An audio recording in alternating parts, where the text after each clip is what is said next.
आज से 5000 साल पहले श्री कृष्ण ने एक ऐसे शहर का निर्माण किया था जो इतना विशाल और अनोखा था कि आज के समय में उसकी कल्पना करना भी मुश्किल है। एक ऐसी नगरी जहां 900 से ज्यादा महल थे जिन्हें सोने, चांदी और कीमती पत्थरों से सजाया गया था, जहां चारों ओर हरियाली थी।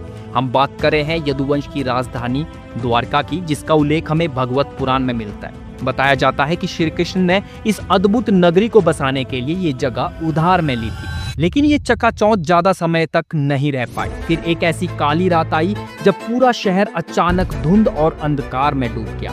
आसमान में काले बादल छा गए, समुद्र में भयंकर तूफान उठने लगा। धीरे धीरे नगर की दीवारों पर पानी तेजी से ऊपर आने लगा। देखते ही देखते समुद्र ने अपना रुद्र रूप धारण कर लिया और ये सुनहरी नगरी पानी में डूबने लगी।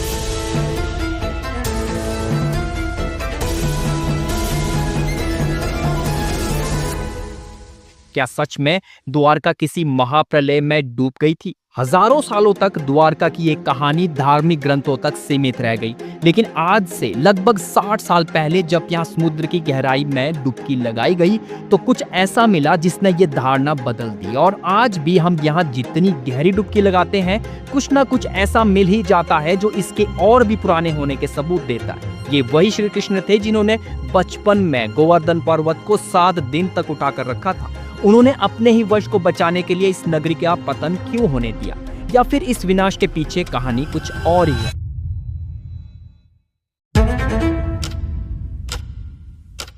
बात उस समय की है जब मथुरा में कंस अपनी ही प्रजा पर अत्याचार कर रहा था। श्री कृष्ण ने कंस का वध करके मथुरा के सिंहासन पर अपने नाना उग्रसेन को बिठा दिया। लग रहा था कि अब मथुरा में सब कुछ अच्छा होने वाला था, लेकिन कंस का ससुर जरासंध अपनी बदले की भावना को ज्यादा समय तक रोक नहीं पाया। वो बार बार मथुरा पर हमला करता रहा। हर बार श्री कृष्ण उसे बुरी तरह से हरा देते। उसने ऐसे 17 बार हमले किए और हर हमला पिछली बार से और ज्यादा भीषण और ताकतवर होता। श्री कृष्ण उसे हरा तो रहे थे, लेकिन युद्ध की कीमत मथुरा वासियों को भी चुकानी पड़ रही थी। इसीलिए श्री कृष्ण ने अपनी प्रजा के साथ मथुरा छोड़ने का निर्णय लिया और भारत के पश्चिम की ओर बढ़ते रहे। श्री कृष्ण अपनी प्रजा को समुद्र के बीचों बीच ऐसे टापू पर बसाना चाहते थे जहां पर वो किसी भी हमले से सुरक्षित रह पाए।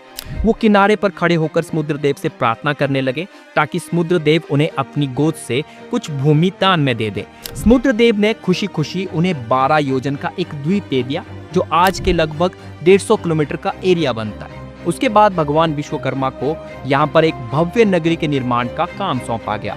भगवान विश्वकर्मा ने इस पूरे नगर को इतना वेल प्लान्ड बनाया था कि ये अपने दौर की मोस्ट एडवांस सिटी बन गई। कई मंजिला ऊंचे महल, सोने की दीवारें, चांदी के फर्श, कीमती पत्थरों से बने इस पूरे शहर को चारों तरफ से द्वारों से ढका गया था। नगर के अंदर भी सैकड़ों महल बनाए गए थे जहां जाने के लिए बहुत से द्वार लगाए गए थे। इसीलिए इतने सारे द्वार होने की वजह से यहाँ का नाम ही द्वारका रखा गया।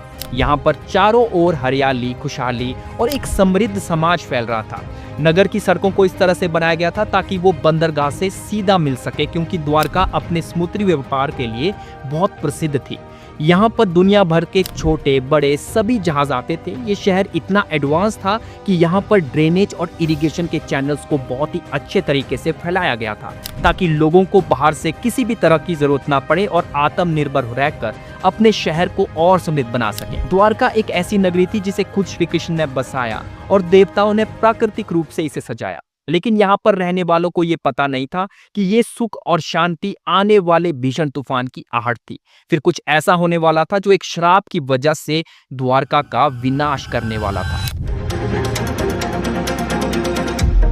बात उस समय की है जब महाभारत खत्म हुआ, कौरवों का पूरा वंश ही खत्म हो गया। गांधारी को अपने 100 पुत्रों की मौत की खबर सुनते सुनते इतना दुख मिल गया था कि श्री कृष्ण पर क्रोधित होकर उसने श्री कृष्ण को श्राप दे दिया कि ठीक 36 साल बाद उनके वंश का अंत भी कुछ इस तरह होगा जहां वो भगवान होकर भी अपने वंश की रक्षा नहीं कर पाएंगे।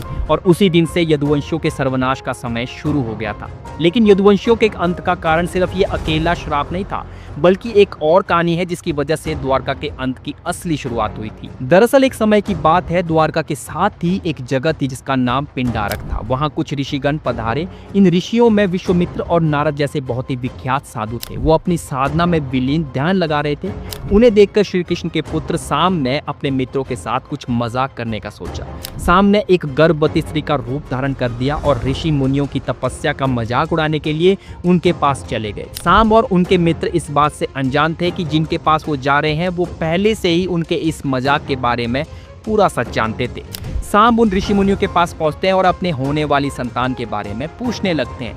ऐसा भद्दा मजाक देखकर त्रिकाल दृष्टि वाले ऋषियों ने उन्हें श्राप दे दिया कि तुम्हारे पेट से एक लोहे की छड़ जन्म लेगी जो यदुवंशियों के सर्वनाश का कारण बनेगी। सांब और उनके साथी डरकर वहां से भाग गए और अगली सुबह ठीक वैसा ही हुआ जो ऋषि विश्वामित्र ने उन्हें श्राप में दिया था।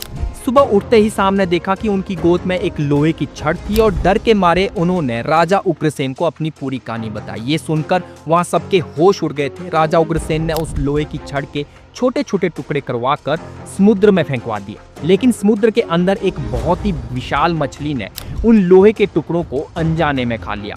कुछ समय बाद जब वो मछली कुछ मछुआरों के हाथ लगी, जब उसे काटा गया तो उसके पेट से बहुत ही छोटे छोटे लोहे के टुकड़े देखकर सभी हैरान और परेशान हो गए थे। उन मछुआरों ने वो लोहे के टुकड़े जरा नाम के शिकारी को बेच दिए। उस शिकारी ने उन लोहे के टुकड़ों से बहुत ही शानदार तीर बनाए। उसी वक्त द्वारका की शांति, सुख समृद्धि और राज्य का पतन भी शुरू हो गया था। यदुवंश पर गांधारी का श्राप नजर आ रहा था। धीरे धीरे सभी यदुवंशी आपस में लड़ रहे थे। ऐसा लग रहा था मानो द्वारका के ऊपर चारों ओर विनाश के काले बादल छा रहे थे। समय के साथ साथ यदुवंशियों में अहंकार आने लग गया था। वो प्रजा के हित की जगह भोग विलास पर अपना समय बर्बाद कर रहे थे।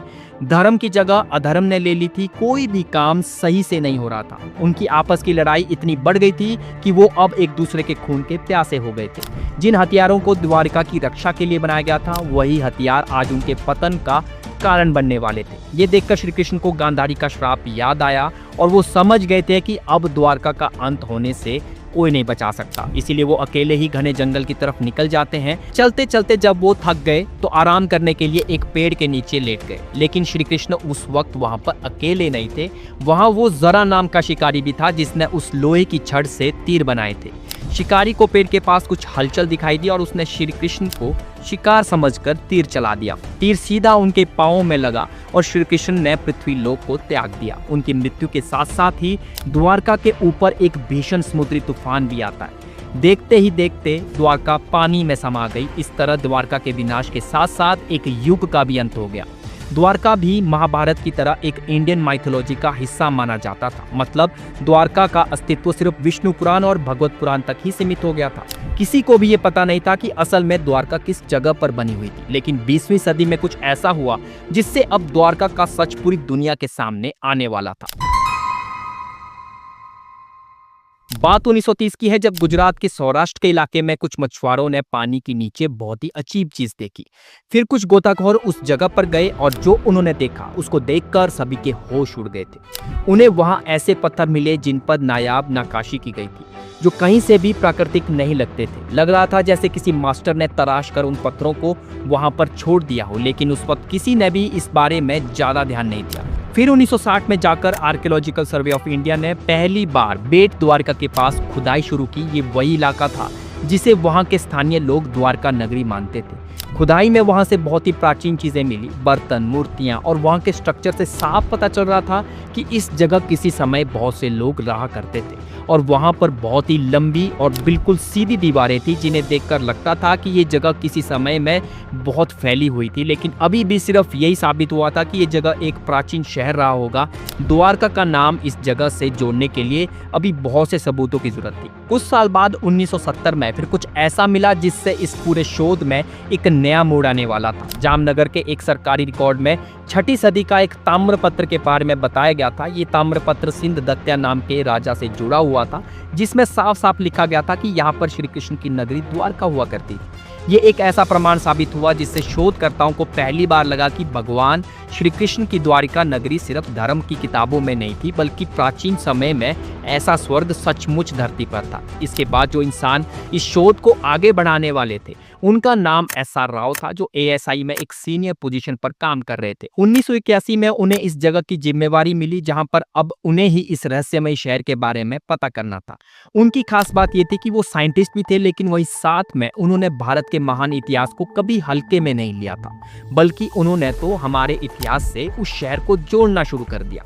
उन्हें जो भी सबूत मिल रहे थे, उन्हें यकीन होता जा रहा था कि हो ना हो ये डूबा हुआ शहर द्वारका ही थी, जिसका विवरण बहुत से पुराणों में बताया गया था। डॉक्टर राव ने गोवा के नेशनल इंस्टीट्यूट ऑफ ओशनोग्राफी की मदद ली और इस प्रोजेक्ट पर अपनी रिसर्च को और तेज कर दिया। उस वक्त हमारे पास कोई भी एडवांस टेक्नोलॉजी नहीं थी, लेकिन SR राव का जज्बा इतना बड़ा था कि उन्होंने बहुत ही कम रिसोर्सेज में ये अभियान जारी रखा। धीरे धीरे उन्हें एक के बाद एक ऐसे सबूत मिलते रहे, जिससे ये साफ हो गया था कि ये छोटा शहर नहीं था, बल्कि एक बहुत ही वेल प्लान सिटी थी, जिसे बहुत ही इंटेलिजेंट आर्किटेक्ट ने डिजाइन किया था। पानी में उन्हें कुछ बहुत ही बड़े बड़े एंकर भी मिले, जिससे ये साफ हो गया था कि इस जगह से समुद्री यात्राएं भी होती थी।